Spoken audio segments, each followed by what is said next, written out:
Hello everyone and welcome to the FIA GT World Cup, the finale of a fantastic year worldwide of GT racing. And we have the very creme de la creme of GT3s out here on display here at the Macau Grand Prix, the 64th running of the Macau Grand Prix.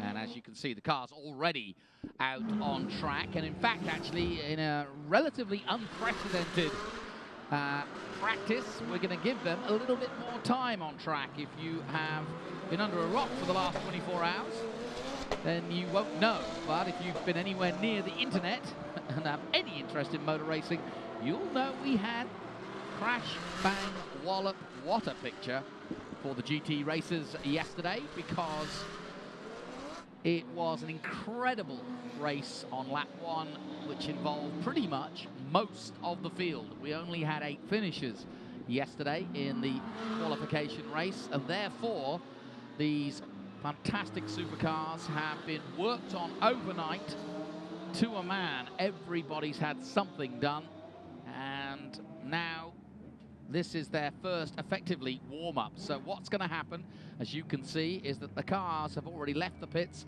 and now they're going to come back through the pits. The reason they're coming through the pits is that we're forming up the grid, and it's quite a crowd, if you will, out there on the grid.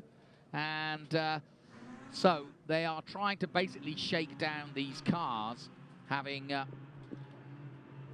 had a lot of repairs, both to bodywork and in some cases probably complete rehauls with bent suspensions, broken radiators, you name it. Everything has been rehauled. I'd love to have been a parts man last night. But they've been working overnight and fixing these cars, and of the top cars that didn't need any fixing, they too will have, I'm sure, fettled the cars with the conditions, as you can see, have changed. We had bright sunny conditions yesterday, but it's rained heavily overnight, and in fact it was raining this morning as well. And if you've just tuned in, the track is drying, but it's not quite dry. You can see the sitting patches of water on the track, but we are getting a dry line. So this session is also useful not only to shake down the cars, but also to see what the conditions are going to be like. And Alan Hyde, your thoughts as we take a look at the man of the moment, Eduardo Mortara in the AMG Mercedes. In terms of conditions, how would you play it? This is interesting, isn't it? Particularly as the race goes on. And we've said it before, we'll say it a number of other times. Racing drivers tend to like wet circuits, dry circuits, but the circuits in between, when it's drying or wetting, they tend not to like. And particularly when, as you can see, there's a dry line there, and then you go into the bend, and all of a sudden you're greeted by a wet surface. This is something that the drivers won't like. They definitely aren't going to relish these conditions at all. As the race goes on, it could well get better and better and better. However, it's not ideal, and there are quite a few patches around the circuit that look completely dry, and then all of a sudden you're plunged into a wet circuit. So very, very interesting. Well done to the teams that worked on those cars yesterday. You'd be forgiven for thinking that not a single one of them would be able to make the start of the World Cup today. They have clearly worked incredibly hard. Just to pick out one, very, very pleased that the Honda NSX is out. Honda chose the World Cup here in Macau to showcase the Honda NSX, the GT3 car, and it's been repaired and looks as if it could be in a showroom. So absolutely fantastic work, not just by the team running the Honda NSX, by many of them up and down the pit lane. And a few other things. Slicks is what William Locke here in the commentary box reckons. He knows a bit about driving around the Macau circuit. He reckons Slicks is the choice now. And I'll just, for the record, say, isn't that what somebody else You did say predicted? that. You did say that about half an hour ago. And so it's remarkable how much the circuit has dried over the last half an hour. It's very humid here, but I'm glad to say as the temperatures do rise here, both humidity and heat, air temperature I'm talking about now, it does dry, and yeah, we're obviously in a very hot part of the world here on the South China coast. There is the Honda. Yep, looks good, doesn't it? Oh, it looks absolutely fantastic. Beautiful work to get the Honda NSX GT3 out. Renger van der Zand at the wheel of that car. Oh, slippy there. Put a bit of power down. Yes, I didn't say it wasn't slippy. I just said that it was a drying line, and I definitely think slicks. Yeah, which will be, of course, what, 4, maybe 6 seconds quicker than wet weather tyres. And I don't think, given the, and we're going to talk about that in a moment, given the quality of this field, these guys know how to drive plus 600 horsepower cars on slick tyres in slightly damp conditions, put it that way. We have just seen in World Touring Car Championship what the cream of drivers can do on a very, very challenging circuit. It was extremely wet when they went out on track, and they kept it all very neat and very tidy. Let's never take for granted just how skilled these drivers are.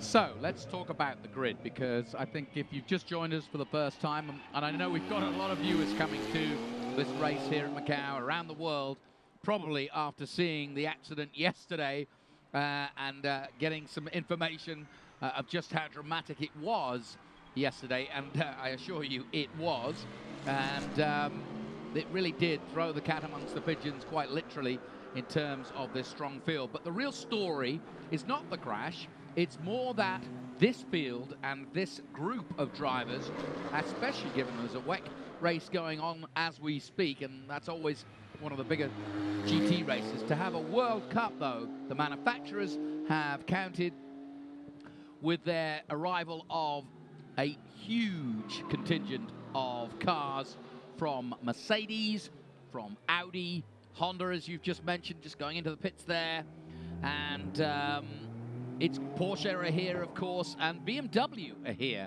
So we really do have some of the greatest marks in racing, and it's going to be a very interesting run. We also have, in terms of the gathering of drivers here, I would argue the top specialists of driving around this very special street circuit that we've ever gathered, probably the best. And even if there are the odd ringer rookies, and I'm thinking of someone like Robin Frins, they're not making up the numbers either.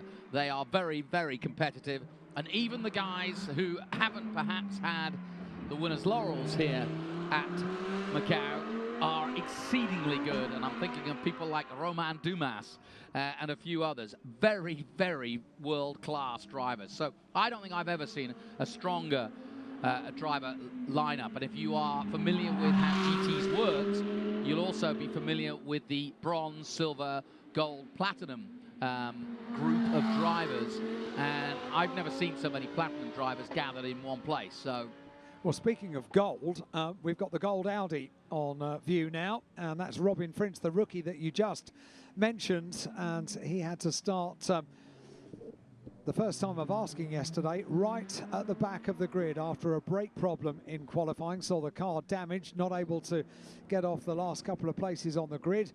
Took the restart. The car was relatively unscathed after that multi-car incident, so he was able to restart and therefore lines up on the outside of row 2. He's got a second chance of this weekend, and up until that point he had been extremely impressive. He's been impressive in every championship he's ever taken part in. We're looking at the BMW. That's the art car number 18 from BMW with Augusto Farfus at the wheel.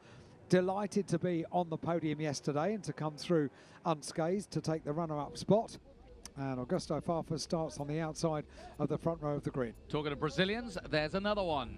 And his name, Lucas de Gracia, former winner here in Formula 3. And if you know your motor racing, you'll have heard the name Lucas de Gracia pretty much everywhere you turn. He's been in everything in the last few years, and everything he's in, he's successful at. Didn't have the best of days yesterday, but he will definitely be a factor in this one. Nico Müller is another world-class driver driving for Audi. And if you want to put in perspective the history of the GTs here, it began in 2008, not necessarily as a World Cup, but as a full-on GT Cup, and that was first won by Daryl O'Young, who's in the field today, in fact, in a Porsche. But over the last few years, it's become a battle between Audi and Mercedes in the last few years. And Audi have been pushed hard and taken to victory by the one and only Eduardo Mortara, the man you're looking at right now. And you'll say, well, that's not an Audi. And no, you're absolutely right, because he's changed teams this year, and he is with Mercedes. So Mercedes has decided, right, we know what you can do around Macau, see what you can do in our car. And the man they know as Edo has said, why not?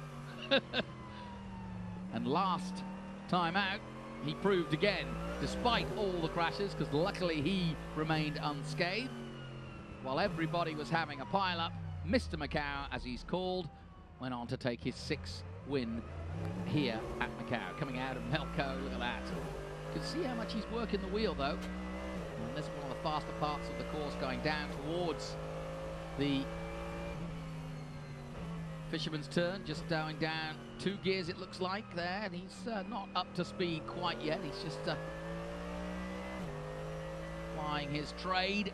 Beautiful onboard shots from Glowcam, giving us a really, really fascinating insight into how these guys go about their job.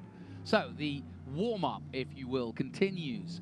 And what you can't see out of shot right now is that there is an almighty kerfuffle of all sorts of folks and pictures and photographers. The interest in this race alone, and there are 6 racers. I just noticed Tom Coronel from the touring cars running out onto the grid, and I'm sure we'll be doing some work in media-wise, but he's actually talking to the safety delegate, is Tom, and Tom will probably, having just experienced the race himself, will be letting the FIA safety car know what's going on out there, because this is crucial, the start of this race. But really, there is a whole host of probably close to 500 or 600 people out on the grid right now while these guys go through their paces, and it really is a fascinating sight, and it always is, Macau. The photographers love it, the press love it. It's always glamour, glitz, color, noise, and fun, and that's why the drivers love it. That's why the fans love it.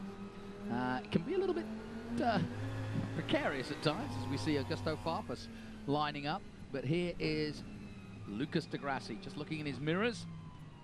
That's his view. And the beauty of course, a tin top or a GT is you don't have to have the visor down, and he probably won't, because conditions are pretty dull at the moment, and that dark visor he's got on there won't serve him much purpose, so he'll probably keep that up. So we'll have a great view of Lucas de Grassi, who wins my prize, Alan, as top helmet. I really like that. 2 Brazilian flags. It is fantastic. Classic colours. Absolutely fantastic. I'll tell you what, there aren't many places in the world that a grid is so full of hustle and bustle. Already we've got the BMW number 18 art car. It's the next generation art car. It's an augmented reality art car which works in association with an app. You have to point at the car to see the lights, and it's a local artist that's done the artwork around the number 18 Augusto Farfus BMW. That car has already formed up on the front of the grid alongside the various flags of SJM at the rear of the car. Great photographic opportunity. Most of the cars are still electing to use the open pit lane to continue and get a few more laps under their belt. This is quite an important reconnaissance as well, going around the lap to see just how many areas of the circuit are dry and just how many areas of the circuit are wet. So quite a lot of data acquisition taking place. Maro Engel has now elected to take his place on the grid. So Maro Engel forming up on 8th on the grid, the outside of row number 4. Into pit lane comes the Honda NSX, comes to a stop now. The team having a look at the left rear of the car. They're checking tyre temperatures, that kind of thing. I think they probably are, or indeed making adjustments to tyre pressures as well. This is going to be a changing goalpost, isn't it, over the next 10 minutes? Yes, there'll be a few soccer analogies in our World Cup. There will. Laurent Vantor, I notice, on the grid, but not changed and ready to go anywhere. Having some photos taken, but not the way we'd want them because he's in a pair of jeans. Great shame. The Porsche, one of the first cars to be damaged, happening across a stricken car yesterday. Well, and for those of you who aren't in the know, so to speak, the big incident we were talking about was on the first lap of the race yesterday, and it involved or was caused by a crash by Juncadella, a former winner here in Formula 3, and that's what caused the big pileup. And Augusto Farfus, the man you're looking at now, was lucky just to be the last man through, as it were, before the incident, and that allowed him to be unfettered by it, and the rest of the field just kind of piled in behind Laurent Vantor, who tried to get past Juncadella but couldn't, and therefore everybody else stopped at what we call police corner, which is a downhill, very tight right-hander, and really it's a very fast corner too. You don't really see that anywhere else in the world. So let's go down to the grid with Alexander. She's got Maro Engel. Down here with Maro. You had a bit of a tricky day yesterday. Can you talk us through what happened? Yeah, very disappointing. Great start, got into the lead. Obviously, big shame to see that big crash happen and take so many cars out. And then at the restart, we had an issue with the battery and couldn't fire the car up. So yeah, lost the lead and probably the best chance at the win. So very tough, but yeah, that's the way it is. So today, start P8 and try and see what's possible. What is possible then from P8 around a circuit like this and conditions like this? Yeah, that's the good question. I mean, there's no real answer to that. Normally when you start P8, I guess you have to be happy if you can make up 3-4 places, something like that. But it's obviously mixed conditions, and we'll just have to see. We'll put our best foot forward, and then we see where we are. Good, thank you, Param. Well, playing matter as ever, Maro Engel, and that just answers the question we had yesterday. If you were with us yesterday, you'll know that Maro Engel actually was one of the few that was unscathed by the actual big incident, came back into the pits and looked as though he was odds on, frankly, to win the race overall. He led the race, came into the pits. In fact, he had, by the first lap, the one and only lap, he led by some margin. Had a brilliant start, didn't he? Yeah, he did, yeah. But then had a brilliant finish, sorry, a sad finish, because he didn't, when they went to restart, as you just heard there with the interview with Alexander, they couldn't get the battery going, which is just ironic after everybody else is sort of dealing with a huge smash. Of all things, the classiest team, the biggest entry, and one of the greatest drivers of this Macau circuit suddenly can't go anywhere due to a battery. Eduardo Mortara has peeled off to take his place on the grid, on pole position. yet again here at Macau, and so too has Robin Frintz. Well, why don't you just catalogue, because I know you've been following it closely. Hang on 1 second, though, but Daniel Juncadella is down there, and let's hear what he has to say to Alexander about yesterday. Firstly, Daniel, great to see you back on the grid. Tough day yesterday. What actually happened? Yeah, it was a hard one after such a good weekend so far. It's little things, little mistakes. In turn one at the start, I had a little bit better start than my teammate in front, and I tried to give him enough room so that we don't have a collision or something a bit tricky. And I gave too much space, and then I hit the wall at the exit of turn one, and my steering was damaged after that. I could keep driving, I felt it was fine, but when I reached police corner, turning in, I had a weird feeling, and just at some point the car didn't turn anymore, and I went into the wall, and it's probably the worst wall you can get on the track, because if there is no warning to the other guys behind, you see what happens. Hard work done by the team then. Potentially a stupid question, but conditions are changing very, very quickly here. You're starting on wets? We still don't know. I mean, we've tried both tires on the outlaps. Sector 1 and 3 are nearly dry, and Sector 2 is wet, so it's going to be a tricky decision. We still have some time to decide, so yeah, we will see. But I'm here to gamble anyway, because after yesterday, I think we've been quite lucky to be here on the grid. Of course, thanks to the guys, they did an amazing job, but yeah, now it's time to gamble again and see if it works. Good to hear that. Gloves are off. Best of luck. Well, if you're going to gamble, this is the place to do it. I'm here to gamble. Yes. He didn't mean it in that way. Quote of the year. So if you didn't know what happened, here we are. This is what Juncadella was involved in, and that's what happened. And we're looking at it from Lucas de Grassi's point of view in the number 11. And Lucas, poor old Lucas, was up in the air because poor lad. But there you go. Anyway, but that was what happened. And Juncadella, thought he had an incident to Juncadella where he clipped the wall on the first run towards the reservoir bend, and I'm just watching one of the drivers running up the grid. I'm not sure what's happening there, why he's running up the grid, but one of the drivers has got no car. He's an AMG driver, and I'm not quite sure what's happening there, but we'll find out. He's had a good little sprint, but as we look at Renger van der Zand, can you spot who that is? Interesting. He's one of the Mercedes guys. It looks like Marciello to me.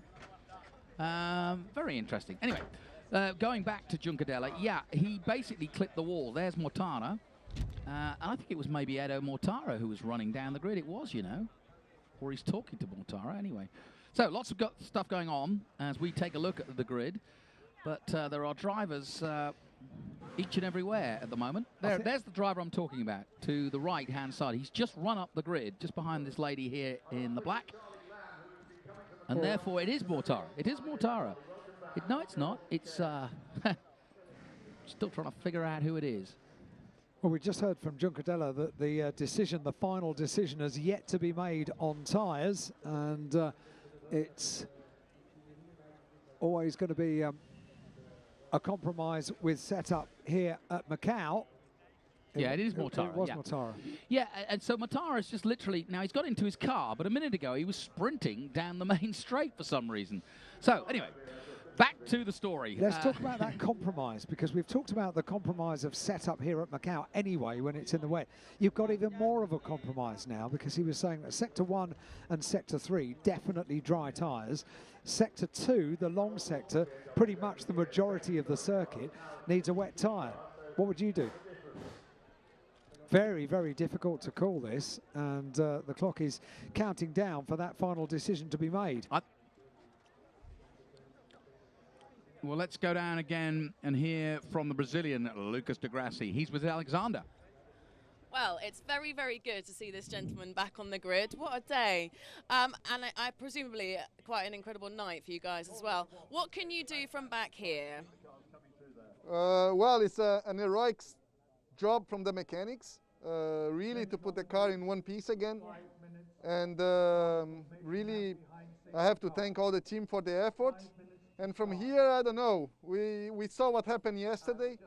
The only thing we can do is to try to finish the race and have fun. To what extent are the gloves off, or are you going to be playing it safe too? No, of course, we're gonna try to move forward, but it's a long race. A lot of things can happen. That's how it's gonna go. So the words of Lucas de Grassi there. Very interesting indeed. And, well, all sorts of stuff going on. But, yeah, to answer your question, I would go on slicks. I think there's no really other point. It's not going to get any worse. It doesn't look as though it's going to get any worse. There's no wind in the air as we look at Raffaele Marciello, who had a great day yesterday, actually, the Italian. Yeah, I mean, I know it's still wet in the mountain section, but with this amount of cars and with the weight of these cars and with the speed of these cars, I don't think it'll be long before it'll be a completely dry line around in the mountain section. I think also when you talk to a driver, to the press and to Alexander Gris, who is our reporter doing a great job, I may add, down there on the grid, I don't think you're going to give too much away. But I would say if I were driving, slicks. Yep. Raffaele Marciello gets inside the car. He's a tall lad as well, is Raffaele. He is. And gets himself in, gets himself comfy, and will start third on the grid. Choices have been made, and they will stay for 18 laps in prospect. Start will be behind the safety car. And just to let you know, 8 finishes yesterday. Eduardo Mortaro, the man who is the teammate to this man in the 888 and the number 48, starting along the side on the inside of the grid, won the race. His 6th win here at Macau, ahead of Augusto Farfus, who therefore starts alongside him. Then Raffaele Marciello was on the podium in 3rd place in the 888 Mercedes. So it was Mercedes, BMW, Mercedes, then Audi with Robin Frins was 4th place, followed by Chaz Mostert in the BMW. As we take a look at Augusto in that rather resplendent Schnitzer BMW, delighted to have Charlie Lamb and his team back here at Macau. And if you know your history here at Macau, you'll know that the Schnitzer BMW was synonymous with racing at the gear circuit in touring cars, particularly before the GT era, but now they're back with GTs, and that's great. Now, here is Eduardo Mortara. All eyes will have to be on him as he takes on this circuit. Thumbs up, he's happy. He wasn't a minute ago, I may add. He was the driver who was running down the circuit, looking for something. I think he was basically looking for one particular patch because he knows that that first corner is going to be very, very important, as it was yesterday. He didn't get the start he wanted yesterday, and in fact, he was a little bit balked. He was a little bit unimpressed by how it all went. So he's going to try to change all that today and get away well. Robin Look how much wetter it is there where Eduardo Mortara is on the tarmac. On the left-hand side where we just saw Augusto Farfus and Robin Frins, much, much drier. Yeah. And I'm sure Eduardo is thinking, because we're starting under safety, it's going to be a faster start in many ways, in a different way. We have a rolling start anyway, but I do think the safety car start kind of throws it up there. You've got warmer tyres, you've got more preparation, and you've got more look at the, you know, the patches on the ground, and, you know, he's also aware of just how fast Augusto Farfus will be and where he is going to defend, where he's going to try to stop Farfus coming around the outside, because it's going to be a drag race down towards Reservoir and, of course, down to Mandarin. And the key, if you've never seen this circuit, is the run to Lisboa, which is a long way. It used to start at the Mandarin Hotel, did this race, or did the Macau Grand Prix, but now it starts quite some way back, and it's a long run, over 1.5 miles down towards that major first corner. But we will start under safety of the BMW car. And just a minute ago, Pirelli Motorsport saying that just as the grid was cleared, a few more drops of rain started to fall here at Macau. You're kidding. No. So that was just 1 minute ago that Pirelli said that. Well, that's interesting because obviously if you have taken the gamble, I said slicks, and I think I'm looking down as close as I can. And Pirelli have confirmed as well, slicks for everyone on a largely dry surface. Okay, so that's actually good news because there's no guessing game to be had there for.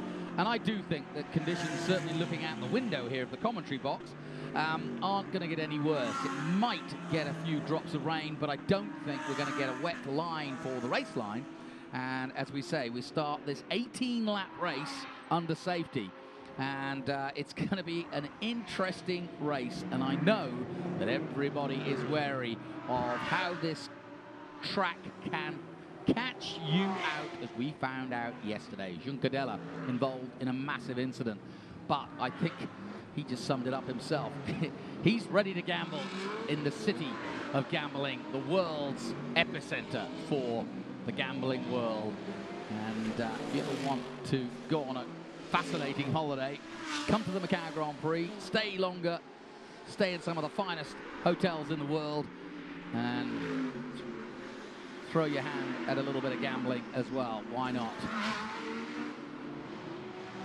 And if you want to join us, don't forget, hashtag MacauGP if you've got questions, if you want to know what's going on, if you're not sure about something, or you just want to add your take on this amazing race.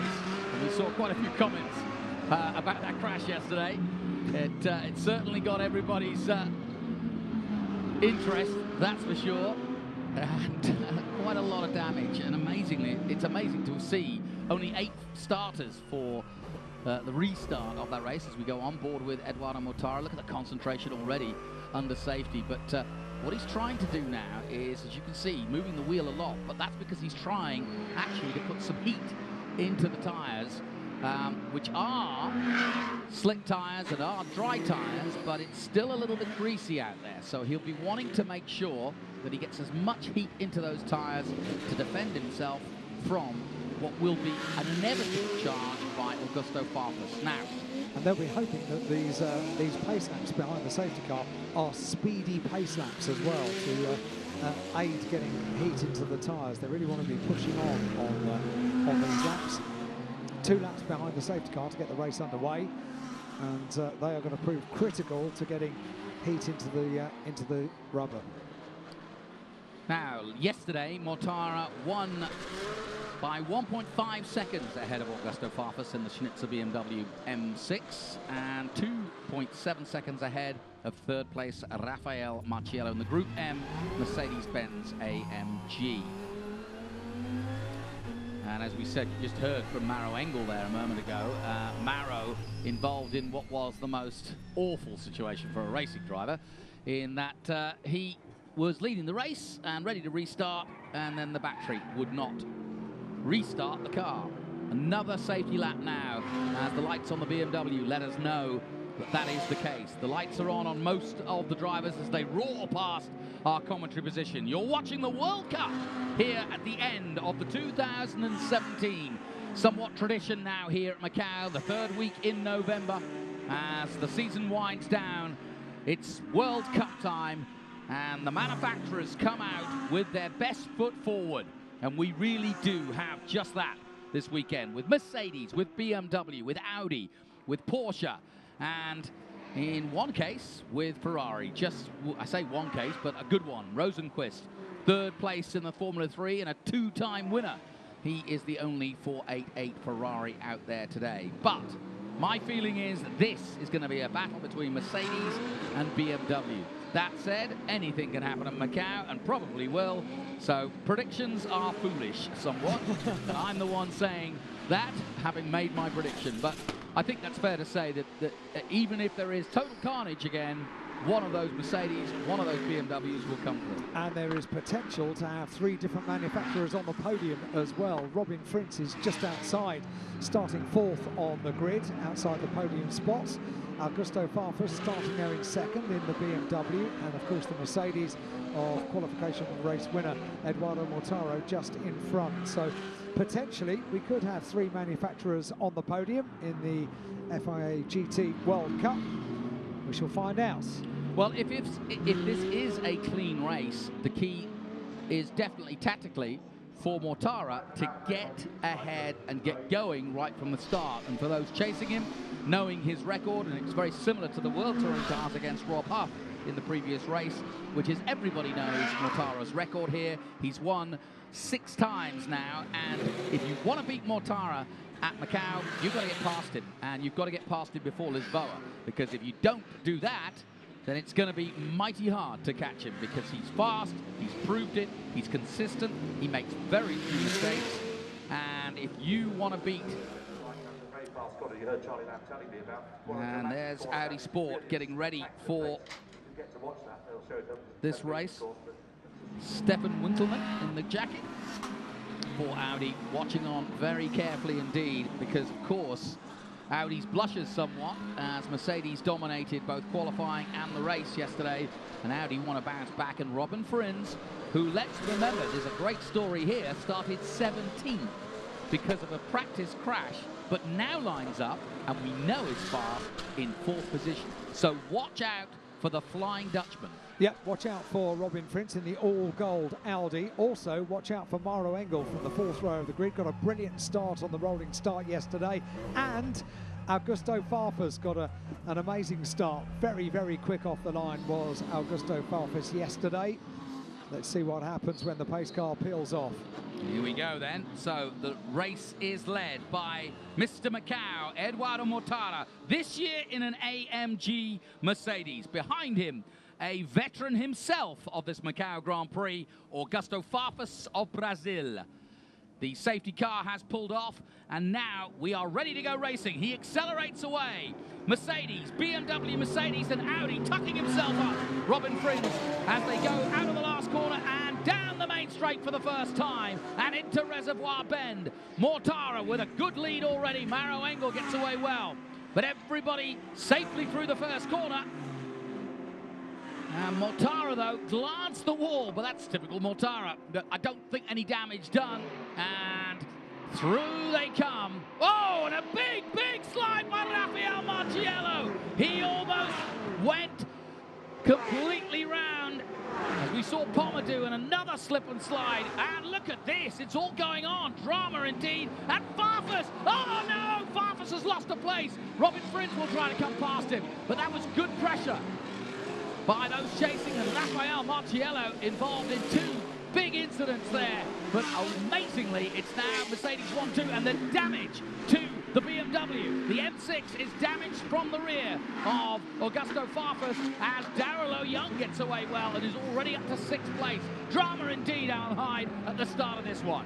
Yeah, and you just know that Robin Frins is able to make the most of that at any stage. Look how damaged the back of the BMW in 2nd place is. But it's not the wing, thankfully. No, it's not the wing, it's the bodywork underneath. It's in 3rd place, but it's not good. It's not healthy. And Robin Frins will be there to pick up the place in a moment. 1 second, then 3rd, and now I fear he's going to lose more places as well. Mortara leads from Farfus, but Farfus from Marciello, but Farfus in trouble in 3rd as Robin Frins will chase him down. The all-gold #1. Chaz Mostert is in 5th place. Darrell O'Young 6th in the Porsche, the first of the Porsches. Having a brilliant weekend is Chaz in the BMW, and he's right there behind the Audi of Robin Frins as well.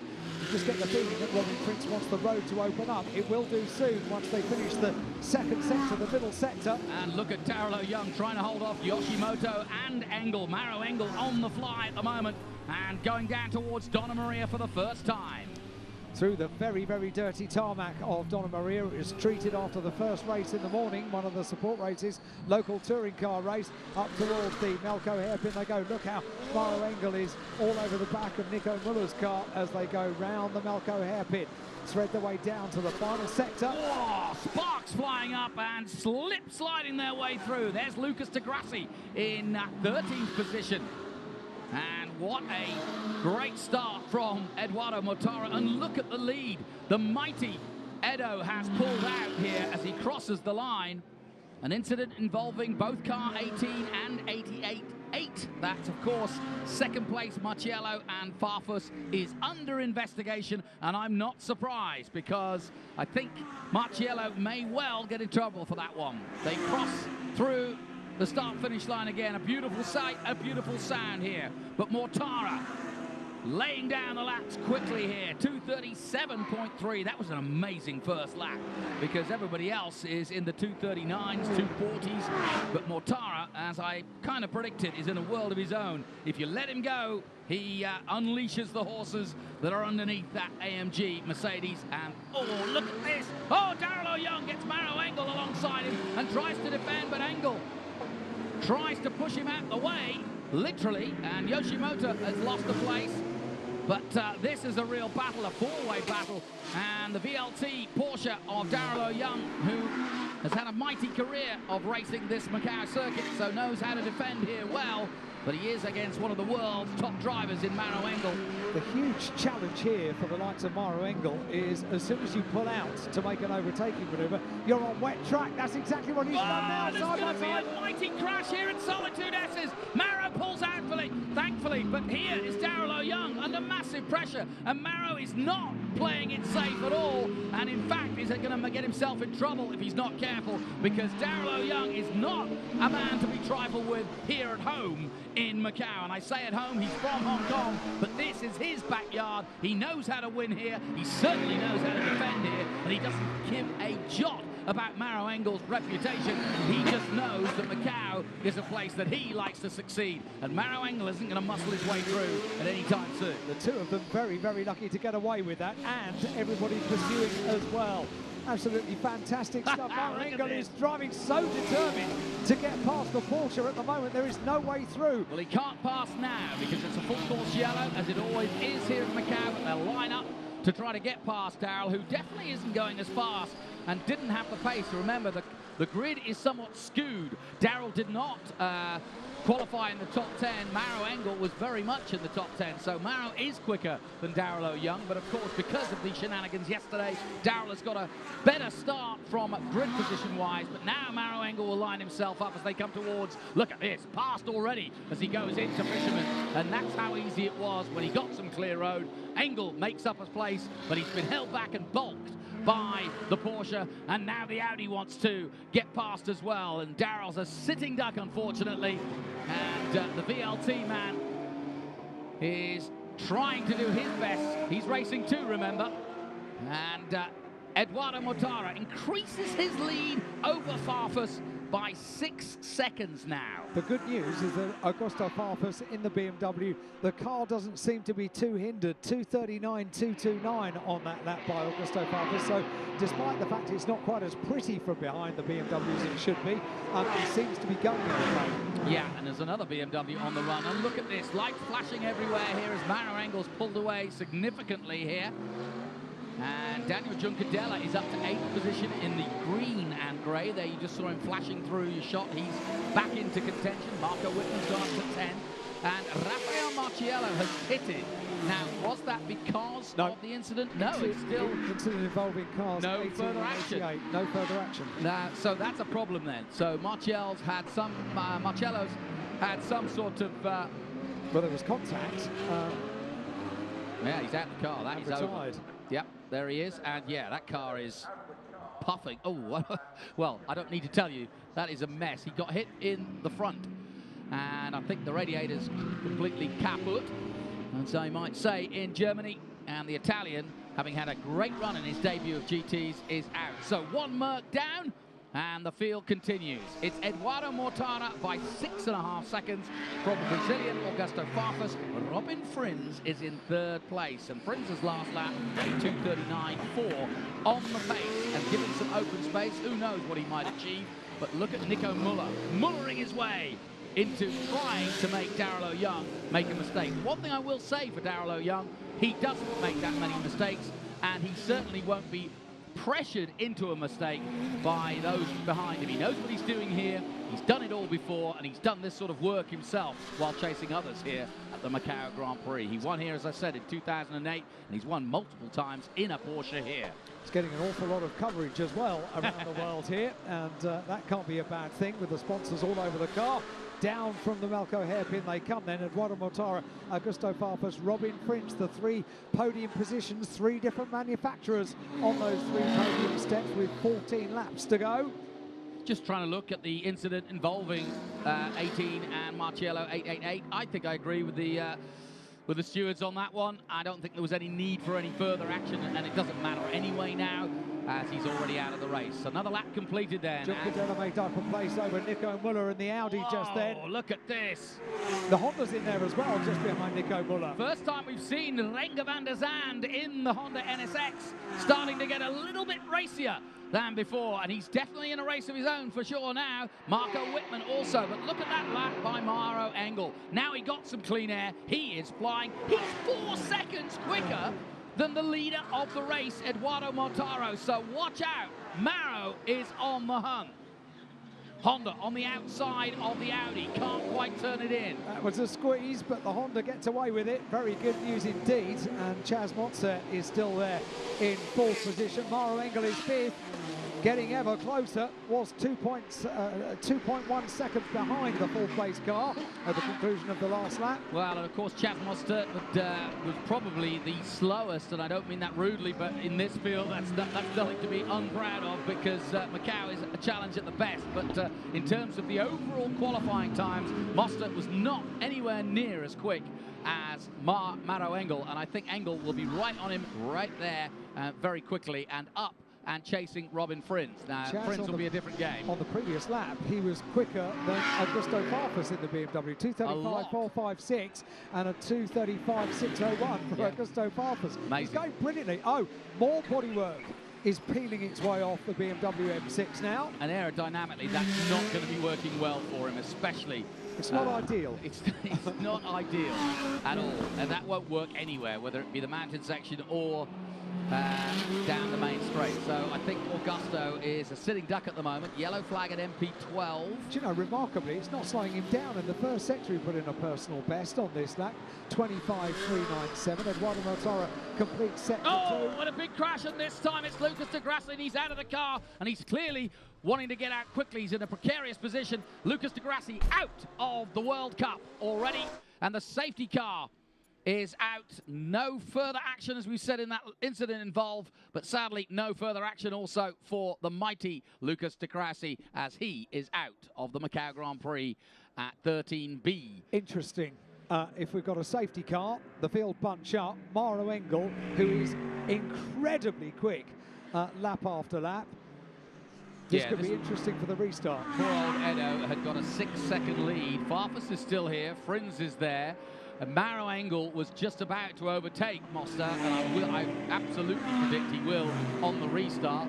Darrell O'Young is still holding off several drivers, included Daniel Juncadella, who is up to 7th, amazingly, cause of the incident yesterday, but still very much in this one. I never want to save a safety car, but I kind of do right now. No, this will be interesting. This is fascinating. Augusto Farfus weaving the car from side to side. You never know, if he weaves it violently enough, he might lose that bit of bodywork. Yeah, not a bad idea. Well, it's probably not doing a great deal. Look, there it is, just hanging out the back. As long as it doesn't hinder the... How does it go for that? Can you get the app out and have a look at how the artwork's looking now? Is it looking scooped? Is the frame slightly... It's absolutely fascinating. I've become a bit of an expert on this. You download the app for the BMW art car. You don't have to be here to do it.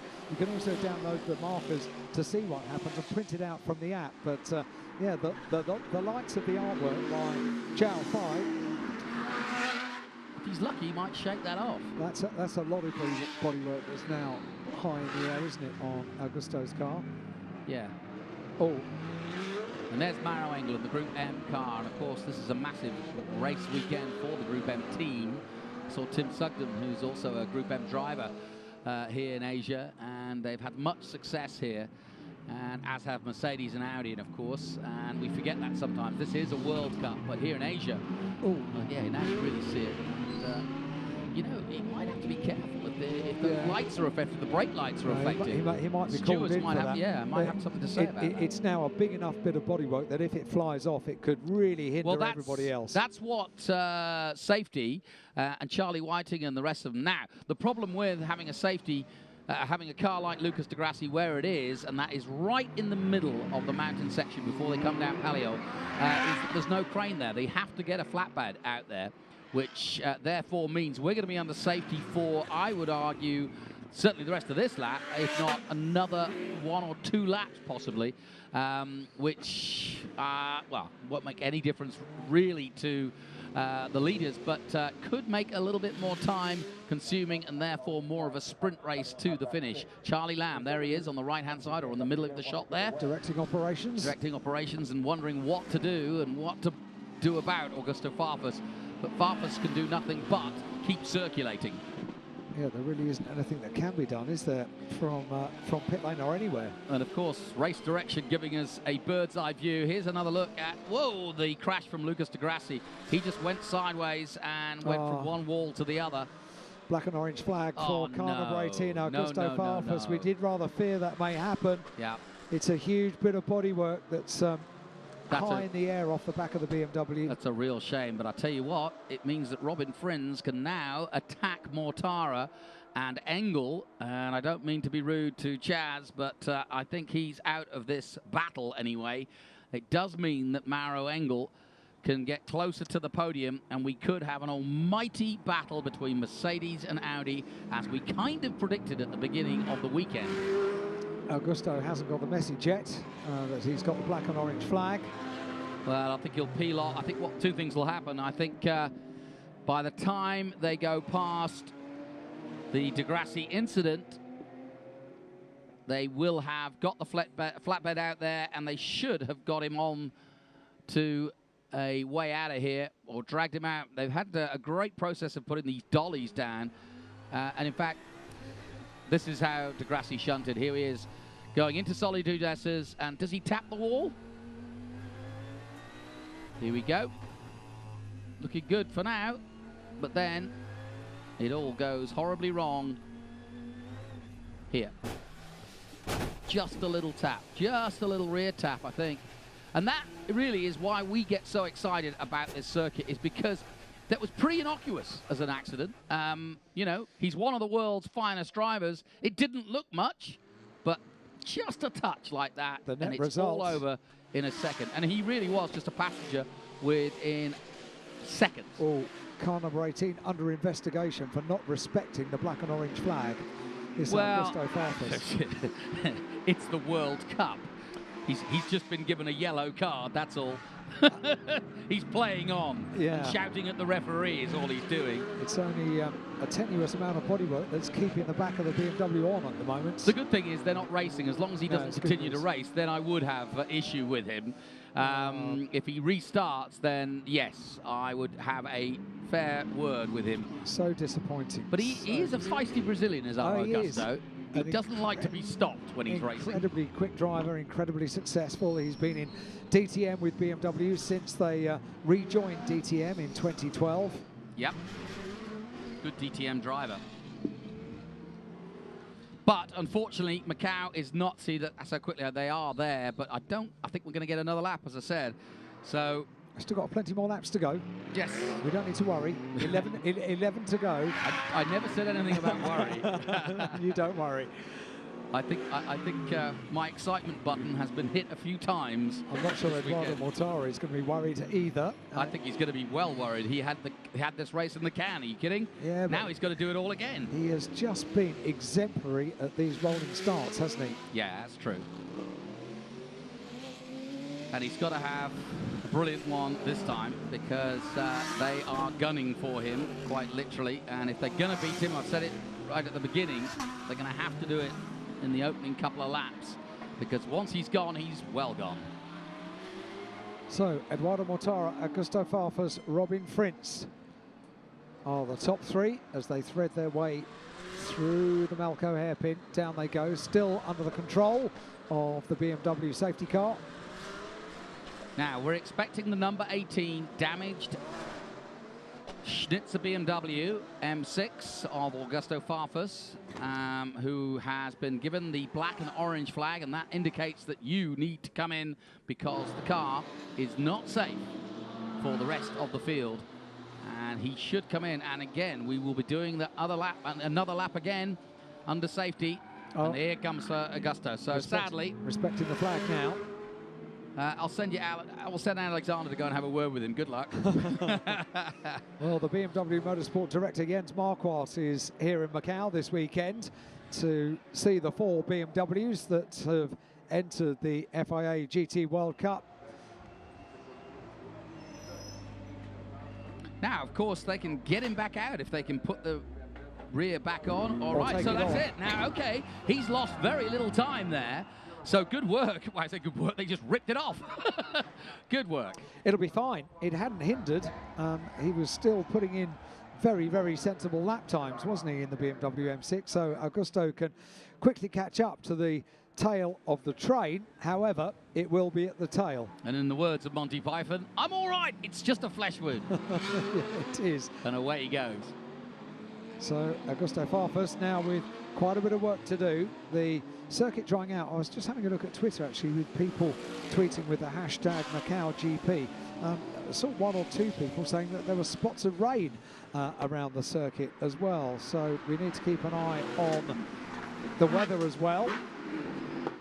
It's going to be certainly interesting what Augusto Farfus can do, because he was circulating in the 232s before he came in, and he could rocket up the field if he's lucky. 10 laps to go. We're under caution behind the BMW safety car here at Macau, and Eduardo Mortara it is that leads. Second place, the Audi of Robin Frintz. And in what has been a very unlucky weekend for the GT cars, we're down to the unlucky number of 13 cars remaining. Oh yeah. No, 12. We're okay. Are we? Degrassi and Of course, Marciello both Degrassi, out. Yeah. Okay, So we're down to 12. down to 12. We're all right. Here's the man who is Mr. Lucky at Macau, and I say that, but he makes his luck, does Eduardo.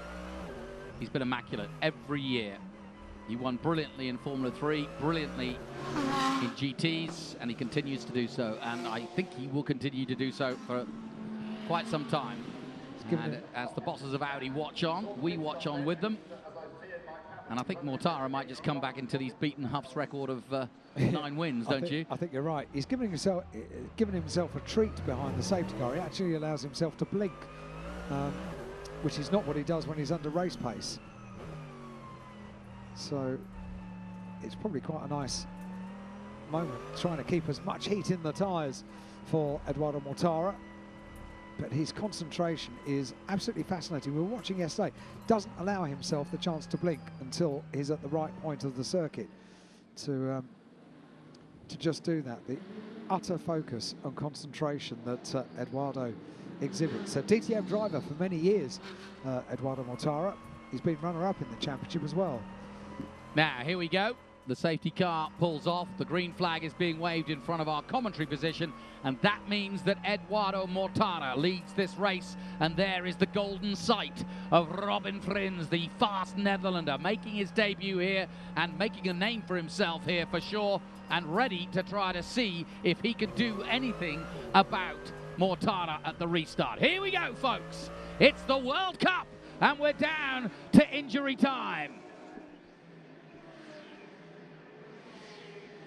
Good start from the top 4. Watch out for Maro Engel, jinking out and trying to get through. Farfus is at the back, but he'll be coming through in that black BMW. There is Maro Engel. Sparks fly off Frin's car. Into Mandarin they go. Flat out through here. Mortara leads them. Maro Engel looks to try and make a move on the BMW in front. Likewise, so too, Juncadella in the number 50. Oh, and Maro Engel's got through. Nicely done. And sadly for Juncadella, he gets bulked by the Porsche of Darrell Young. He does not get through. But Maro Engel put on a move for sure there. And great stuff by him. From 8th on the grid up into the podium spots for Maro Engel, and absolutely flying, don't forget, before we have the safety car come out. And look at the gap, how quickly they've capped the rest of the field. But I tell you what, Chaz Mostert's not hanging about. He's staying with them in the BMW. He's really come good, hasn't he? Yesterday and today, he's been absolutely flying in the BMW, doing a great job. A 3-car train, that the battle for second place. Robin Frintz, Chaz Mostert and Maro Engel absolutely tied together. And you can read the body language of Maro Engel. It says, hey, new boy, out the way. Ah, we've got another. Well, those flashing lights just, I thought they were for... I thought it was a caution, yeah. Yeah, but I think it's just basically from... Oh, no! It is Oh, caution. Young is out. But that's at the bottom of San Francisco Hill. So Darrell Young was probably pushed out the way, to be honest, because he was under pressure then anyway. Maro Engel had got past, and I think others wanted past too, including Juncadella, who probably took him out, I'm afraid to say. But we'll soon find out. But Juncadella was certainly eyeing that up as a possibility. And as we've seen in the previous, before the safety car, Darrell Young had been under pressure for quite some time. What happened to the BMW? It's dropped right back from the back of Mara Engel's car and Robin Fritz's car as well. Well, this... Well, you can have... Safety car. I just saw the ball. Safety car again. Yeah. Well, you can have Shakespeare, but this is real drama. I can tell you. Mortara, Frins, Mostat third, and Maro Engel actually moving ahead of Chaz into third place. There he is in the Group M car. So we do have a Mercedes-Audi battle, but we have another safety car on the 11th of 18 laps.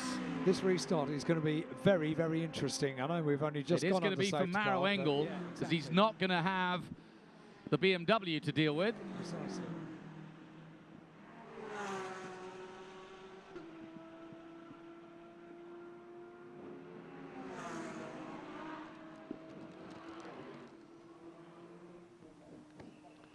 So we're under safety, and the reason being that Darrell Young was left at the bottom of San Francisco Hill.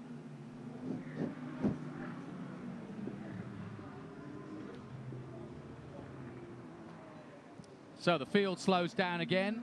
I've just noticed the Hondas come in, and I've just noticed that the number 50, and that, of course, Daniel Juncadella, has also pitted. And there is Darrell Young trying to make it round. He's got it under steam again, but as you can see, a lot of damage to the car. Juncadella definitely involved in that incident. I thought he was, and I'm not surprised, because he came together with Darrell Young, and I'm afraid Young probably came off worst, but Juncadella's paid the price too.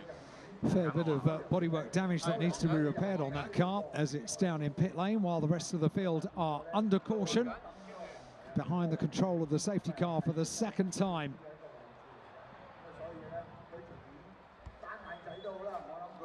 So, what a twist and turn this GT World Cup has thrown up for us. I wonder what the regulations are there. You saw them taking off the headlights on the car. It was declared a wet race, and in a wet race you have to have your headlights on. So whether there's that's an interesting point. Yeah. They can't just maybe pull out the headlights. The headlights would probably need to be in working order. Does one count? It wouldn't on a road. Well, so, true. Yeah. So, I don't know. It's interesting. But to be fair, the leader of the race is not putting his lights on. No, and I'm a warrior by trade, so... But I like your style. I like the fact that you brought that up, because, yep, you can see Frins's lights are on. Wow, what a fascinating race this is turning out to be. This is the 11th of 18, and if you've just joined us, we're under safety after another incident involving Daniel Juncadella, who's had a rather storied return to Macau, the former winner here. And he was involved in a massive pile-up which took out most of the field yesterday. And he's just involved himself in another incident with Darrell Young. We haven't yet to see whose fault necessarily, but here is Juncadella on the outside. On the inside is Darrell Young. They turn in, they touch briefly here. Darrell quite rightly holds his line. Juncadella has to take avoiding action.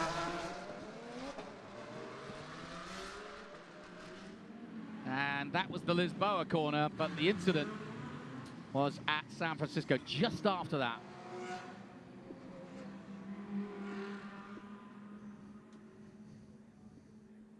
So, Mortara trying desperately to keep some grip and heat in those tyres. And I'm often asked what on earth's going on when they do this. Well, it's quite simple. They're trying desperately to keep heat in the tyres, because in a racing car, the tyres, only when they're hot, actually grip properly. So you do not want cold tyres in a racing car because it may as well be on roller skates. Safety car will come in this lap, and I completely missed the fact that Augusto Farfus had made his way up into 6th place from the back of the restart order. Yeah, and also, interestingly enough, he's got Marco Whitman and Chaz Mostert in front of him. So let's see how we go. Here we go again, folks, for the 3rd time of asking. Reasons to be cheerful. We're green. Mortara leads them past. Frins in the Audi in 2nd. Then it's the 999 of Mauro Engel, who's been on a absolute sprint so far. And again, Mauro Engel gets the better start, and he's all over the back of Robin Frins of the Netherlands. Mauro Engel of Germany, a superstar here at Macau, and about to be again, if he makes it up the inside here and gets past Robin Frins, who will try to make that Audi as wide as he can. But Mauro looks to the inside. Cohen goes to the outside. He's not going to get round there, and that's good defensive driving by the Dutchman.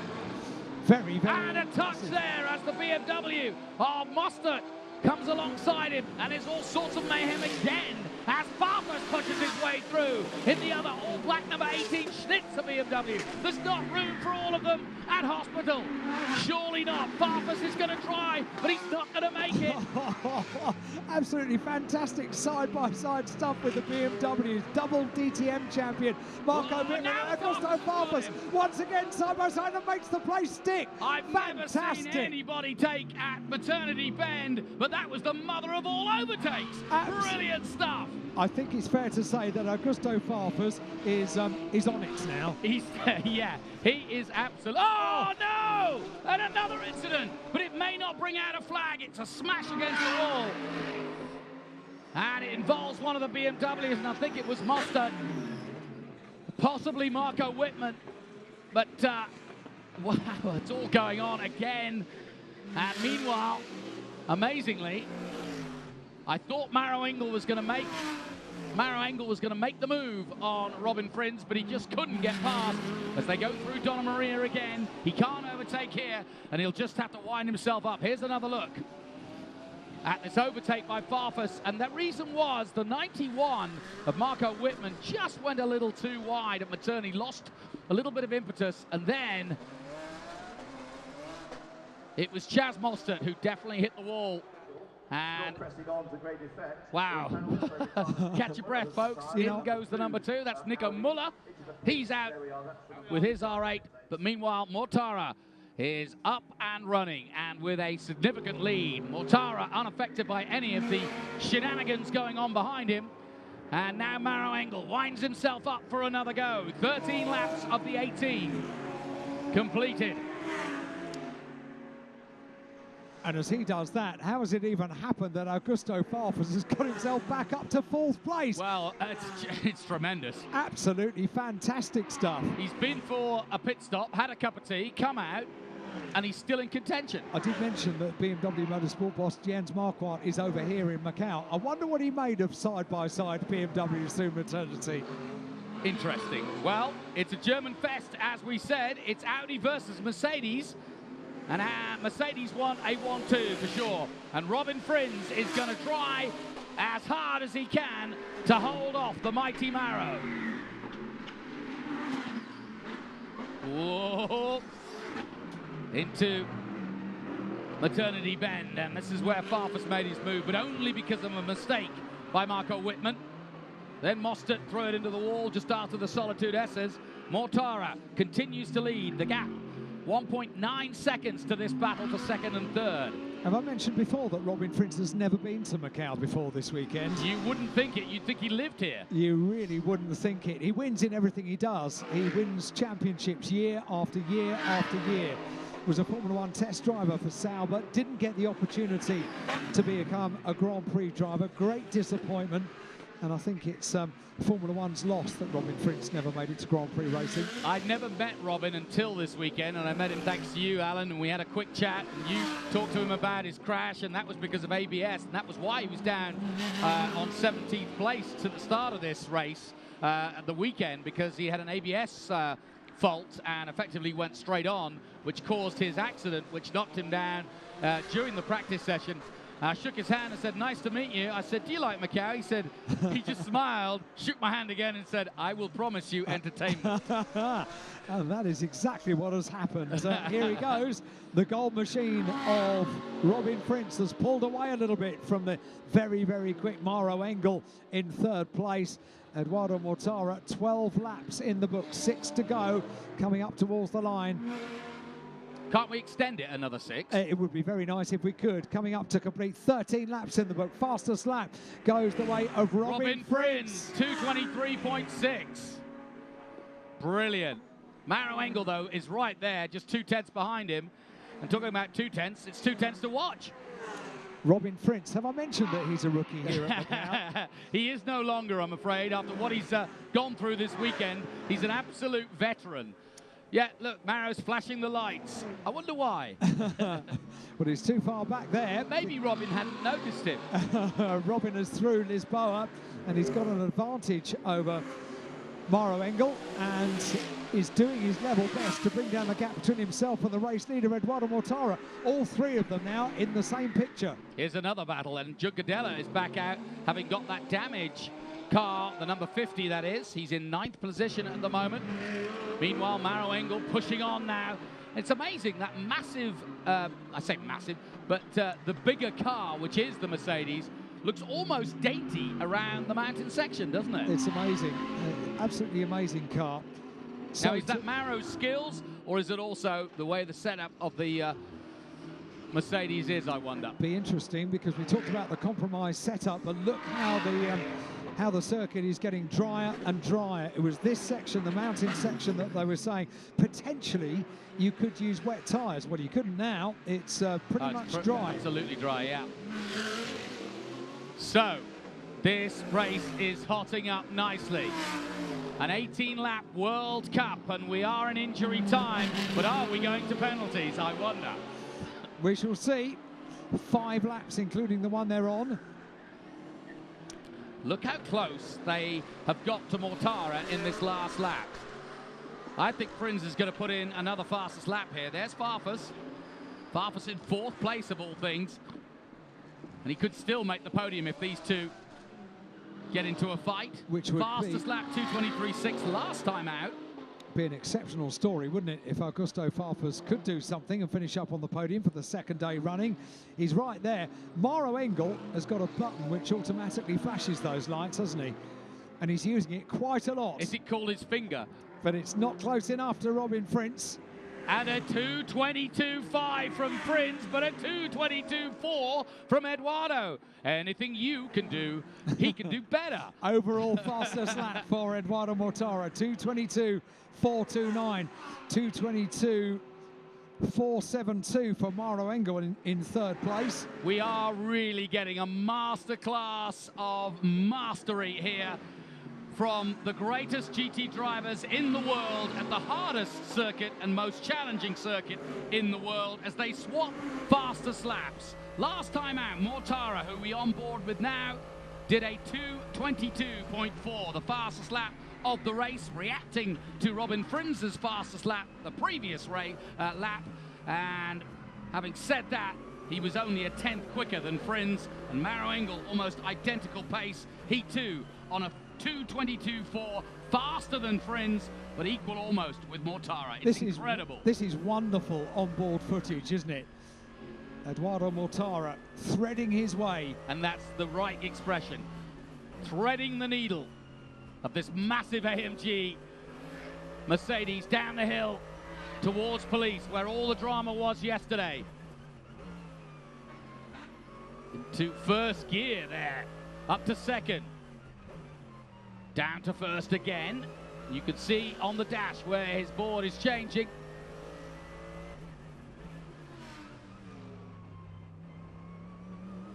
It all seems nice and serene, doesn't it?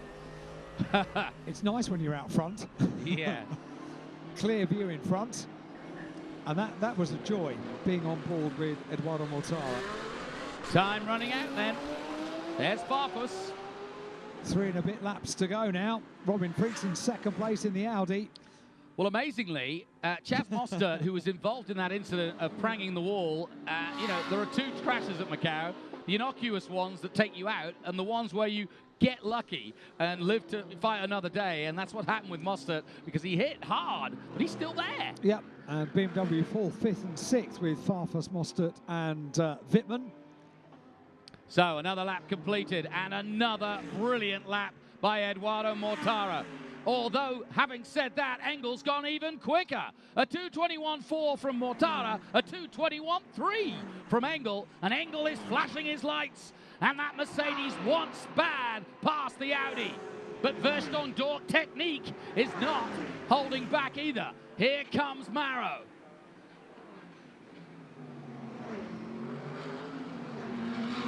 Into Lisboa. And the question is, can these two catch Mortara? Very hard indeed, because Mortara is not feeling the pressure just yet. Their lap times are so equal, these three. Unbelievable. 2:21.466 for Mortara, 2:21.432 for Fritz, 2:21.347 for Engel. And he's turning up the pressure now, isn't he? Well, the conditions are improving with every lap as well, of course. It's getting drier and drier. In fact, it's the driest we've had. No chance of any rain at the moment anyway, looking out of the window, but that's all I'm doing is sticking a finger out of the window. But let's not worry about the weather. There's a storm brewing out here for sure, on track. And here they come again, Dan Palliol towards police. Good braking by both men, nice and smooth, back on the power, little dab on the brakes. And now, have they gained anything? Maro Engel sets the fastest. First sector time of the race with a 23.3. Let's have a look at the second sector pace. And if anything, the two chasing Mortara are doing a brilliant job. Having said that, Mortara sets another fastest second sector time at 2:28.7. this time out. So Mortara is under no real pressure at the moment. He is still controlling this race.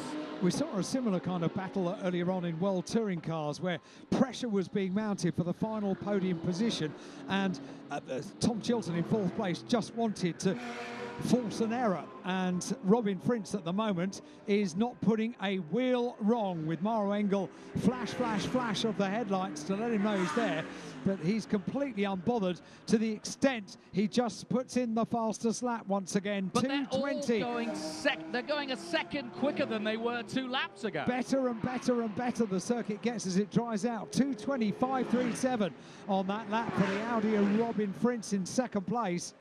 And the problem is for Maro, he's flashing his lights, but there's flashing lights everywhere at Macau. Everything's flashing at Macau, so I don't think Robin Fritz has even noticed it. You should see the Lisboa Hotel just above where they were a moment ago. It's flashing lights everywhere there. He's really unhindered by the attentions of Maro Engel directly behind, because Robin Fritz is very determined, at very least, to be on the podium on the 2nd step at his first ever trip to Macau, the world-famous circuit. And remember, there's the World Cup to be won, both for the drivers and the manufacturers. And at the moment, Eduardo Mortara is heading towards that World Cup, and so too are Mercedes.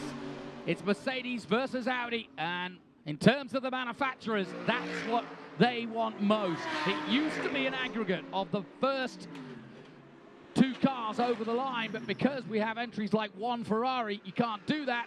So it now is the first car over the line, the first manufacturer over the line that takes the world title. And at the moment, Mercedes are against Audi, and Maro Engel, also playing a rear guard now to Mortara, is trying to make it a Mercedes 1-2. But Audi's blushes will be saved by the new boy, the rookie, that is Robin Fritz, as they come into Melco one more time. Now, where's Maro going to make his move? Because he is going to make a move. He will make a move, and they are about to go onto the final lap. What a great masterclass this has been in GT superb. racing. Best racers in the world, best cars in the world, and the best track in the world. The combination, unsurmountable. Insurmountable. Here we go.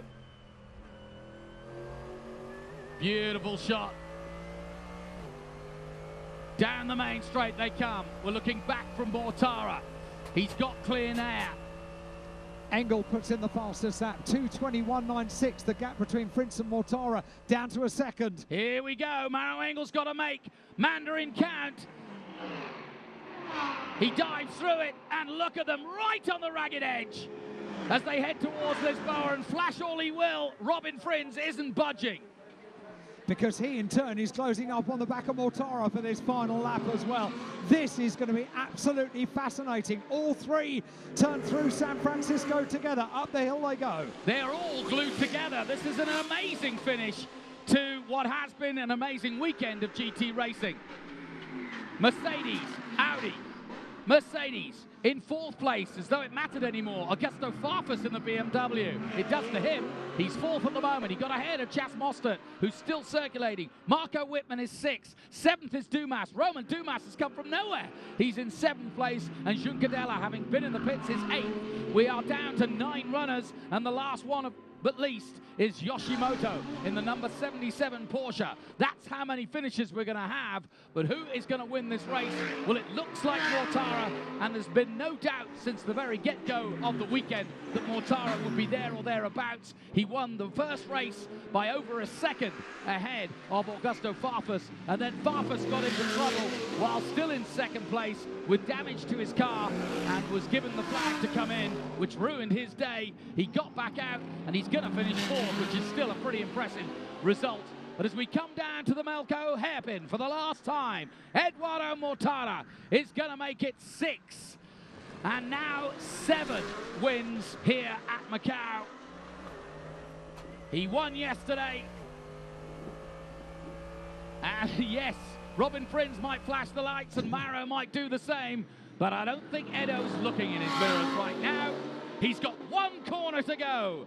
And what a race, what a time. The GT World Cup is going to be won by Mercedes and the number 48 of Mr. Macau, as Eduardo Mortara is in 7th heaven. Brilliant stuff by Eduardo Mortara, and Mercedes are the world champions here at Macau yet again. Over the line in second place for Audi comes Robin Frins, which wasn't a bad debut to say the least. And in third place, Maro Engel, try as he might, just couldn't reel Frins in. Augusto Farfus brilliantly takes fourth place, and an incident involving car 18 and 90. Yeah, Farfus and Mostert. Okay. And there you go. There's the thumbs up. We can see you now, Edo. I think Edo and Rob Huff buying the drinks tonight. Be some party, wouldn't it? Yeah. Wow. They have chapters all to themselves in the history of the Macau Grand Prix. And it's a privilege to be able to watch and talk about them as well. Yeah, and it's been a privilege to be part of an era that has seen one man like this man, Eduardo Mortara. I remember when he first arrived, he was a cheeky youngster in Formula 3, and he was, and he still is. But he's grown up, he's now a factory driver, and at the age of 30, the Swiss Italian. He drives under a Swiss flag, but of course he's very much an Italian and has all the Italian flair. He won all the way back in 2009. And when you think about it, here it's 2017 and he's still winning at the Macau Grand Prix. He was back-to-back winner in Formula 3 from 2009 to 2010. And then came back in 11 and won his first of now 5 wins in GT racing. So he won 11, 12, 13, had problems, yes, last year, and didn't get the result in the end, finishing 13th. So big disappointment. I remember well, he was very upset about not winning because he came under the big headline of Mr. Macau. But he's back to winning ways, and really, even though he was under pressure, if you know Edo, He didn't put a foot wrong, did he? He never really showed a sign that he might be beaten here. Very rarely does he put a wheel wrong, and this weekend has been one of those sublime performances by Eduardo Mortara, showing everybody exactly why he is so impressive. Eduardo Mortara then leads the field around to get back to Parc Fermé, the regulatory scrutineering which will take place, the celebrations on the podium, and I think it'll be a fair celebration also for Robin Fritz. First time here at Macau. Well, to me, that's been the story of the weekend in terms of GTs, is his performance, quite simply. It's just a great way to start your career. I've got a feeling Robin will be coming back here. And whether he's with Audi or with any other manufacturer, I think he will enjoy coming around here. Do you know what? For drivers and spectators alike, it's not the sort of place that you come to Macau once and say, yeah, well, I've done that now. I don't think I really need to come back. They want to come back again and again, particularly for somebody like Robin. He's come here this weekend. It's his first time. He hasn't won. He's not going to be happy until he's won at Macau. Well, I think we should do, I think we should get some low-powered, all one make, all champion race here at Macau. What a nice thought. You know what I mean? So nothing too dramatic, but everybody with exactly the same stuff. And let's see who does what. That could potentially be very few cars finishing. You know that, don't you? That's Macau. That is Macau. Fantastic stuff then. Eduardo Mortara comes into the pits. And there you go. The moment where finally, as a racing driver, the adrenaline swells up in his body. And the realization, finally, that the concentration is over and the celebration is about to begin. And he can hear him now. Celebrations are plenty. And I'll tell you what, that's an important one for him, because Mercedes put their faith in Eduardo Mortara, and while there are some very, very accomplished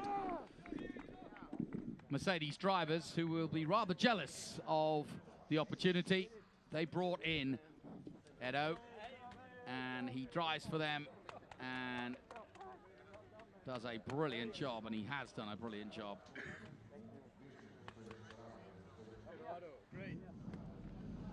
There's Robin Fritz.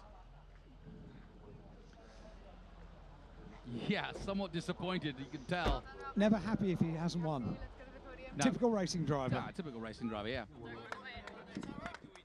He would probably be the first to say, you and I would be delighted with the podium at Macau. He'd probably be the first to say, yeah, I was the first of the losers. I'm delighted just to be here. Yeah, me too. Me too. But Robin is a very, very determined driver.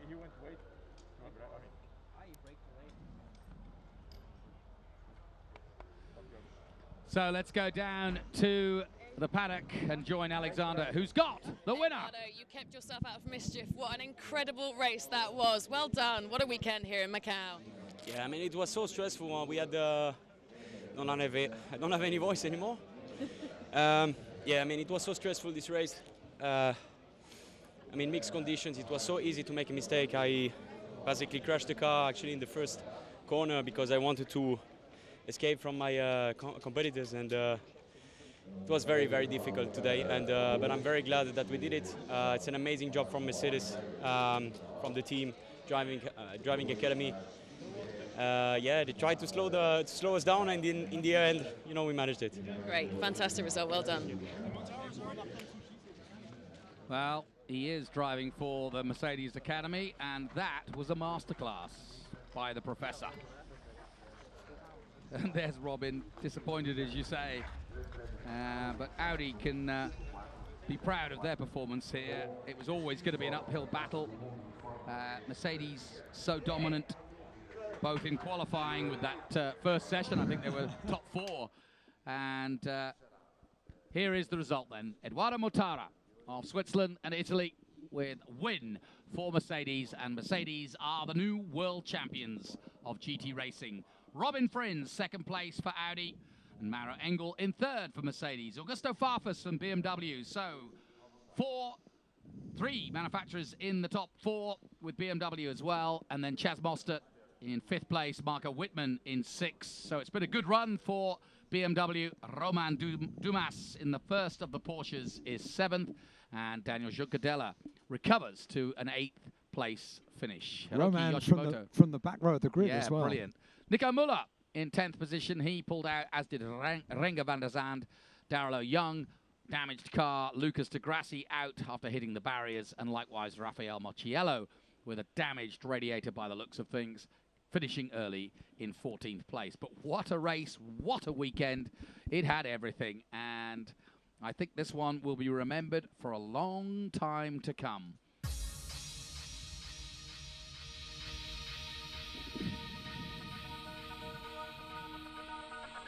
So as it all kicked off, a rolling start, we had 2 laps under safety and a slight nudge to the wall, and boy, that could have changed everything for Mortara. But it did change everything for Farfus, because he was hit from behind and never recovered, and in fact the damage to the car would eventually bring him in. Darrell Young tried to defend his position from Maro Engel, and Maro Engel got frustrated and said, "Take that, Darrell." But Darrell, to be fair, held on, and finally with some room at Fisherman's, Maro got through. Meanwhile, Juncadella in the number 50 was making his way through, having had a back row start effectively, or at least close to the back. And the number 11 of Lucas de Grassi coming to a rather nasty end at the famous Macau S's. Farfus in and out very quickly. A quick boot job, and he was back out and fighting. Meanwhile, Robin Frins got as close as he possibly could to the back of Mortara, and Maro Engel did the same with him. The BMWs were in action. Farfus taking one out, Marco Wittmann, and then Mostert take himself out. But in the end, Mortara just kept on ploughing on and doing what he does best, which is deftly drift his way through the Macau twists and turns to his 7th historic victory here at the Macau Grand Prix. Mortara then world champion of GTs, and Mercedes world champions of the manufacturers. Congratulations to Eduardo Mortara.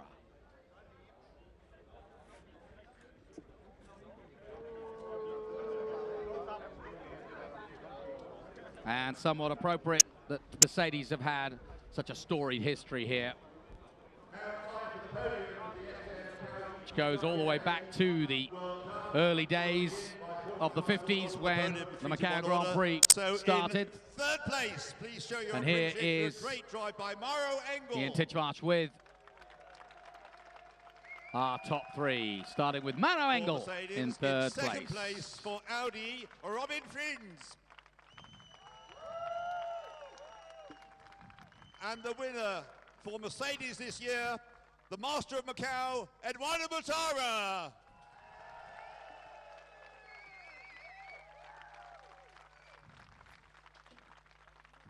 Climbing onto the top of the podium. And now the national anthem of the winning driver.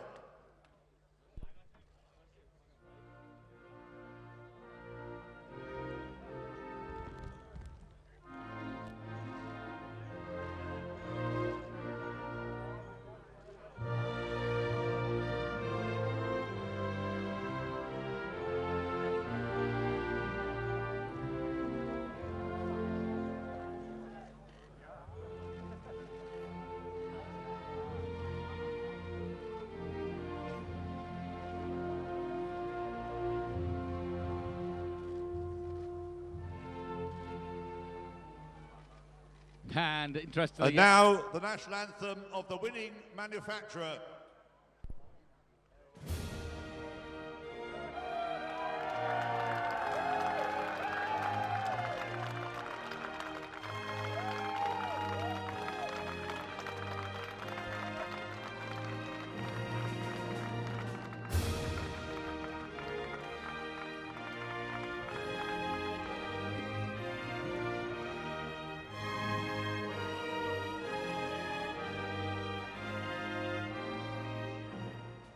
Jonas van Pack ten Becker joining the podium then for the winning manufacturer.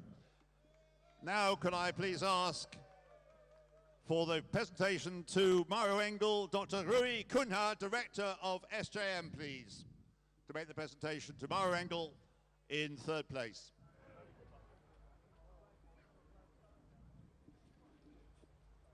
A garland or laurel and the trophy to Mauro Engel. To make the presentation to Robin Prince, finishing in second place, I ask Ms. Angela Leung, Managing Director and Chief Administrative Officer of SJM, to present the laurel and trophy to Well, I'm sure Robin you can hear this for Prince yourself, but Angela Leung, the to Managing Macau. Director and Chief Administrative Officer of SJM, handing out the prize And to now, Robin can I Prince. ask, please, Dr. Ambrose So, Chairman of the Board of Directors of SJM, to present the winner's trophy to Eduardo Matara. Dr. Ambrose So then, handing out another big prize. Another magnificent trophy at Macau, won by a very happy Eduardo Matara. So, can I also ask you to all get to the top of the podium.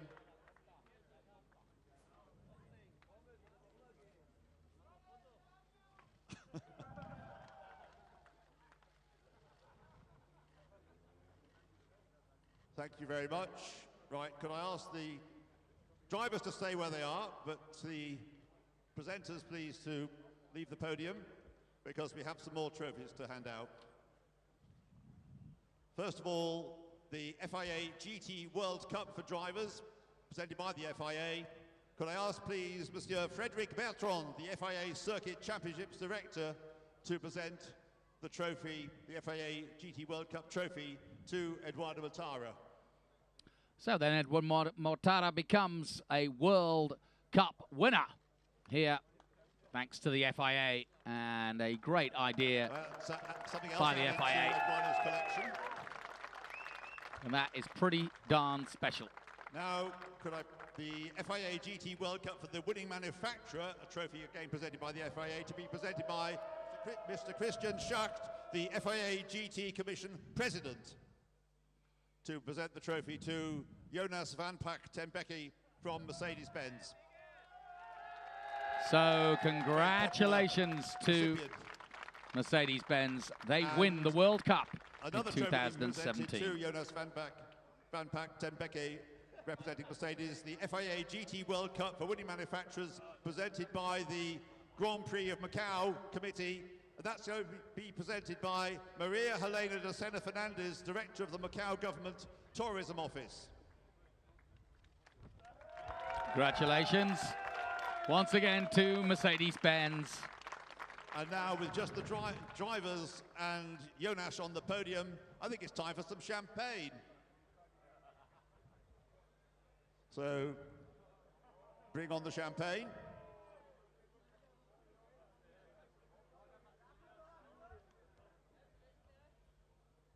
And are they going to spray it? No, I think the circumstances will keep the champagne.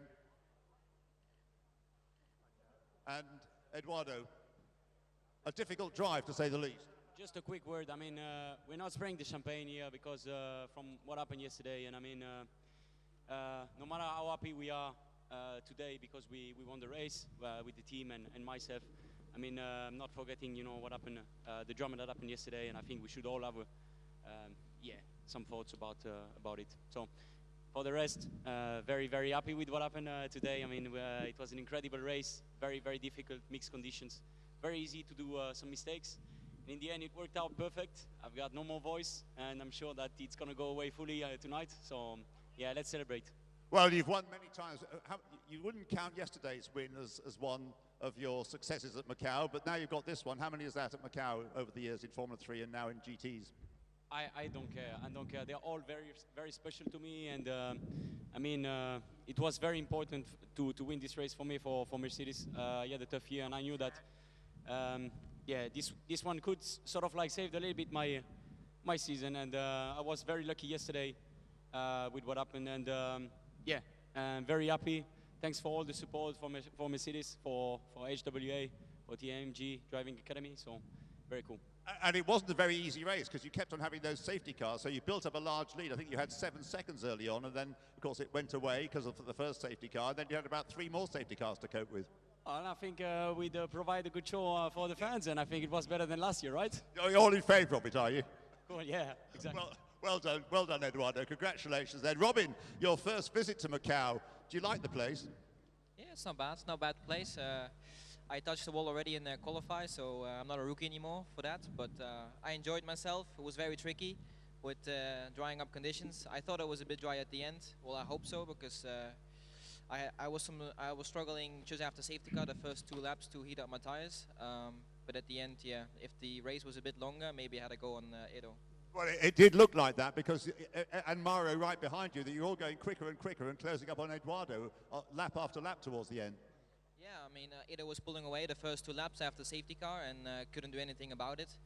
And in the end, the last 3-4 laps, I would say, I was closing bit by bit, and maybe the race should have been 1 lap extra. You'll come back to Macau. I hope so, yes. We hope so. Well done, Robbie. Congratulations in finishing in 2nd place for Audi. And now for Mercedes-Benz, I think Mauro a bit disappointed with the result. Oh, first of all, thanks to all of you guys here. You guys did an awesome job this weekend, and they deserve the win. Thank you very much to the whole Mercedes-AMG team. It's an amazing result for us. Obviously, for me personally, yesterday was a huge disappointment. Put my heart and soul into the drive today, and it just wasn't quite enough to get to the front. Well, I must say, it was great to watch. Could you just explain what it was that went wrong with the car? It wouldn't start on the restart yesterday. What was the problem? Sometimes things are as simple as a battery. Oh dear, oh dear, oh dear. But it was a magnificent drive to watch whilst Eduardo was out in front. We were watching you passing them left, right and centre. But Robin was a bit difficult to overtake, wasn't he? Yeah, I had to go after the restart. Couldn't quite get the move done, but with the drying, the track getting more and more dry, it was getting more and more difficult to overtake.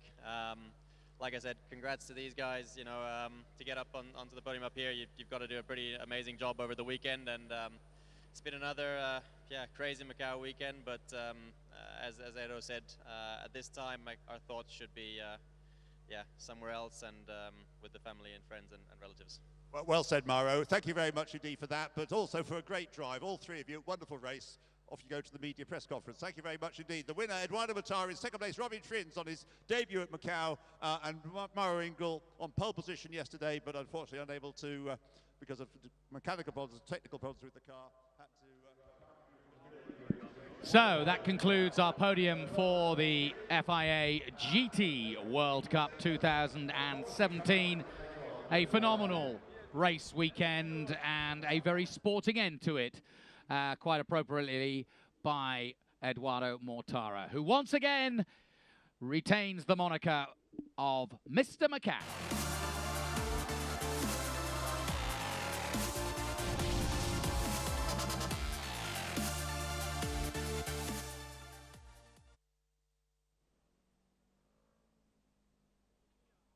The media conference for the FIA GT World Cup, the 3rd running of the FIA GT World Cup here at the great Macau circuit. And I have to say that this weekend has been something of a marathon. Every challenge that could possibly be thrown to these drivers has been thrown this weekend. The winner of the FIA GT World Cup for 2017 is Eduardo Mortara for AMG Driving Academy. In 2nd place for Audi Team WRT, Robin Friend, sensational on debut. And 3rd, Mauro Engel for AMG Group M. Please congratulate them before we start the conference. 好啦，歡迎大家嚟到澳門 GT 杯國際汽聯 GT 世界盃得獎車手記者會。我哋有3甲車手，分別係冠軍嘅莫塔拿、亞軍嘅富林斯同埋季軍嘅晏高。Eduardo, congratulations on your first position. I said earlier that it was a marathon effort, and yet you were consistent throughout. First in qualifying, first in the qualifying race, and now first in the World Cup. It must be satisfying. Yeah, I mean, it is for sure very satisfying. I mean, to win this race means a lot to me for many reasons, and yeah, it was not easy. I for sure needed a great car throughout the weekend, and also a little bit of luck yesterday. But in the end, we kept the car in front, and we were I think we were competitive when we needed, and we were also trying not to push too much when we didn't need to. And I think that today it was very easy to do some mistakes, and I was just trying to control the pace. Actually, did a few ones at in the wrong moments, especially at the end, and that provided a good show, I think, for the last laps. But very happy with the win. It's an amazing feeling. It's my first, I would say, very big win with Mercedes, and it means a lot to me. 咁啊，John 首先問莫塔拿啦，話佢係今個週末咧每場賽事都係排第一啦，有咩感受？佢話首先呢個賽事咧對佢嘅意義好重要，因為咧首先係佢第一次同 Benz 合作而咁樣攞到冠軍啦。佢話呢場賽事非常之唔容易，而都有靠少少運氣幫到佢手嘅。咁佢哋今次嘅賽事咧係主要就係想唔好推架車推到太盡，因為咧佢好容易可以有啲失誤，最緊要就係要keep 住個位置就攞到冠軍啦。Robin, if for Edo it was a case of consistency throughout, for you it was a case of fight back after your crash into the wall 2 days ago, and today from 4th position to have to work your way through to 2nd and try to challenge for the lead. How hard was it? Well, the circumstance was really difficult. It was starting with slicks behind the safety car, only one dry line and quite some wet spots. But yeah, at the beginning I was struggling a bit. Edo was, well, the Mercedes especially at the beginning were really quick. We had 2 safety cars, and that didn't really help me. As the more laps I did, the better it was for me. As the plan was to attack at the end, which happened pretty well, I would say. Last couple of laps I was one of the quickest cars, and hopefully fighting for Edo, but yeah, the race was just 1 or 2 laps too short. 咁啊 ，John 就問富林斯咧，就話佢由第4位去到第2位，今場賽事係咪對佢非常之艱難咧？佢話係真係好難，因為始終個賽道都有少少濕嘅。咁佢起步嗰時咧都有啲困難啦，因為始終 Benz 嘅速度係非常之快。咁有安全車咧，亦都有影響佢嘅表現。但係咧，佢嘅目標就係今場賽事要去到最尾先至去追翻上。咁佢就話喺最後嗰幾個圈子咧，佢係攞到最快嘅速度，所以佢都係滿意嘅。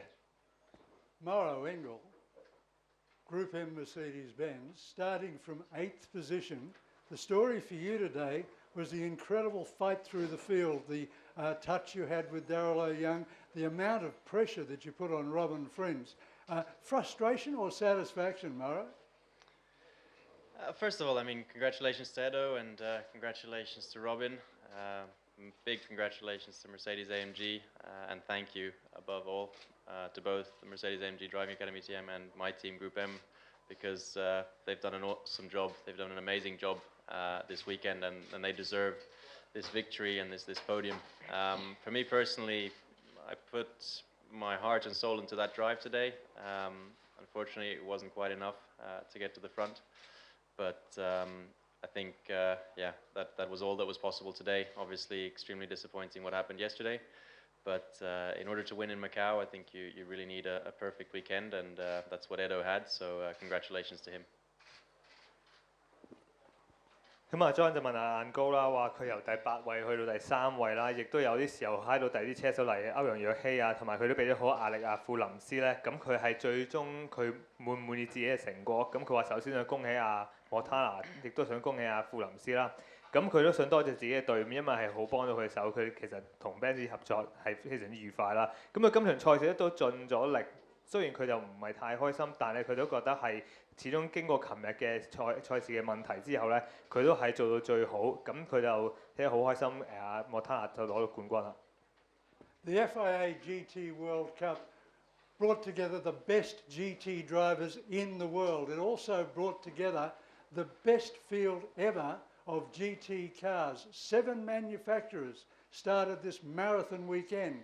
5 manufacturers got to the point where they could start the race.